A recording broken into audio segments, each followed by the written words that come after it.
Então, bora pensar na história como é que essa questão da sexualidade, do desejo se dá, né? Então, na antiguidade, de 4000 a.C.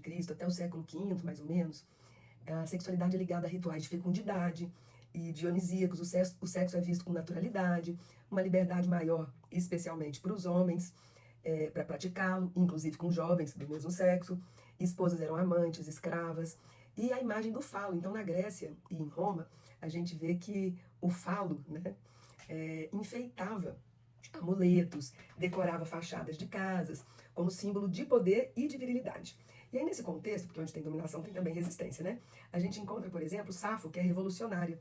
Até ela me lembra muito a música do Chico Buarque, Mulheres de Atenas, porque ela resiste a essa dominação das mulheres, né, Safo?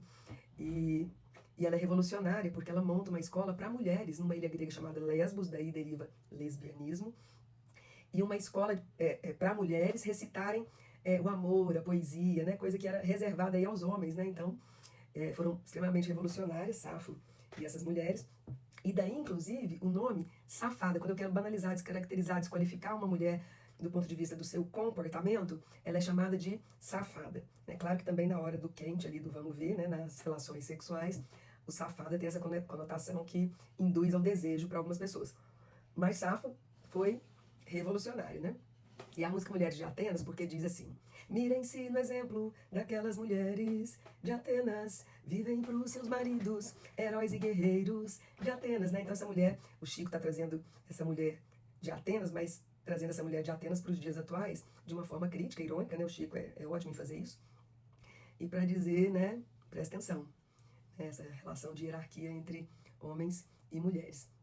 E a gente tem também, assim, de recursos da cultura para pensar esse contexto, filmes, né? Então, Cleópatra é um filme cuja mulher tinha poder, né? E colocava os homens, assim, ao seu serviço, né? Claro que também uma mulher que tem poder, mas que seduz, né? Então, o feminino ligado a essa construção da sedução. Bom, aí, passeando ainda pela história, se a gente pega aí o período medieval, que vai do século XV, desculpa, do século V ao XV, a gente vai ver um obscurantismo e um rigor da moral cristã que impregnavam o sexo de culpa, de pecado, de medo, né? Culpa, medo paralisam os sujeitos, mas esse contexto vê a sexualidade, os corpos assim. E aos que pretendiam salvar sua alma, recomenda-se a abstinência ou o casamento. Então, São Paulo, por exemplo, dizia: se não podem conter-se, casem-se. Melhor casar que abrasar-se. E mesmo quando praticado com fins reprodutivos, o sexo estava sujeito a regulamentações religiosas. Então, era proibido antes da comunhão, durante a gestação, em determinados períodos do mês, ou seja, sobravam poucos dias para a prática autorizada, né? E aí tem muitas músicas bacanas para a gente poder pensar, né? Pagu, com Rita Lee, e outros recursos também da cultura, né, pra gente pensar esse contexto. Filme Bruxas de Salem, gostei demais desse filme, traz um pouco de como essas mulheres foram perseguidas, principalmente aquelas que manipulavam as ervas, tinham conhecimento para curar pessoas, eram as parteiras, né, e aí foram tidas como bruxas, e inclusive na literatura representadas como monstros, enfim. Já no Renascimento, século XIII ao XVI, a gente vai encontrar uma dualidade entre o público e o privado, ou seja, a arte ela é depositária do erotismo e do desejo, que na vida real continuam reprimidos e com rígidas normas morais. E os quadros, eles exibem corpos voluptuosos, decotes profundos, e a literatura explora os fetiches masculinos ao destacar objetos como lenços, leques, meias femininas. E nos romances, a ideia de amor-paixão, que é a relação com obstáculos, com sofrimento, né? Cuja consumação carnal deve ser punida, como em, por exemplo, Tristão e Isolda, Romeu e Julieta, e a valorização do corpo humano, inspirados aí por um ideal clássico greco-romano. Então, artistas, eles celebravam a beleza e a sensualidade dos corpos nus, como em Botticelli, O Nascimento de Vênus, Miguel Ângelo com Davi, e a religiosidade e a sensualidade coexistindo. Então, a Igreja Católica ainda influenciava a sociedade e a arte permitia expressar simbolismos eróticos de uma forma mais velada, utilizando de temas mitológicos ou religiosos. Então o erotismo era contido, a vida cotidiana continuava marcada por repressões, especialmente para as mulheres. Mas o erotismo encontrava na arte uma forma sublimada de existir. Então essa combinação de repressão e expressão faz do Renascimento um período assim fascinante sobre como os desejos humanos encontraram formas criativas de se manifestar.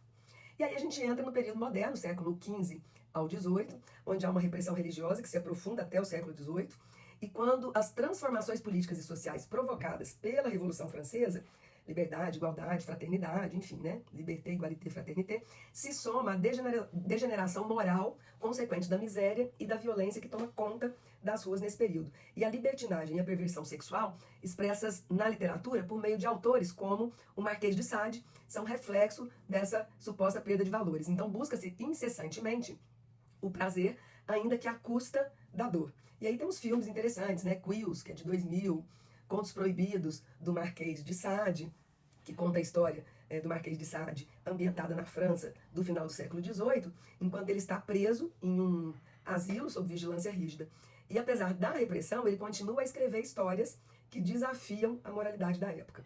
Então retrata a libertinagem e a perversão sexual na literatura de Sade, bem como o contexto de repressão e decadência moral que permeava a sociedade, no que foi construído, né, como predominante nesse período.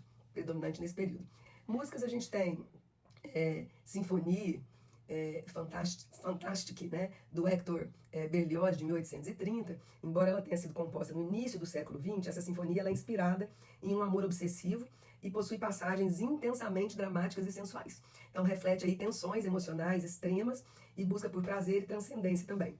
Já a idade contemporânea, que vai do século XVIII até os dias de hoje, a gente vai ver, por exemplo, o período que passou pelo puritanismo da era vitoriana e pelas crenças da medicina pré-científica, segundo a qual o sexo em excesso e a masturbação poderiam conduzir à loucura. É muita emoção.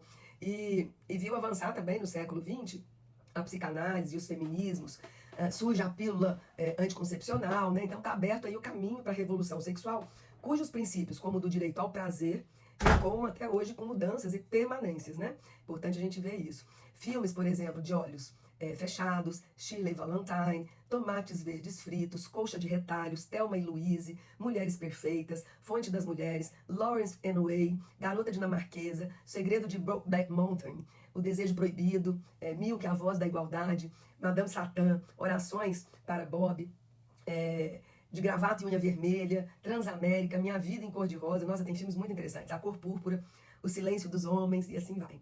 Então, historicamente, a gente vê que realmente, né, o desejo não é natural, mas marcado por crenças, valores, construções, de novo, sociais, históricas e culturais marcadas no tempo e no espaço.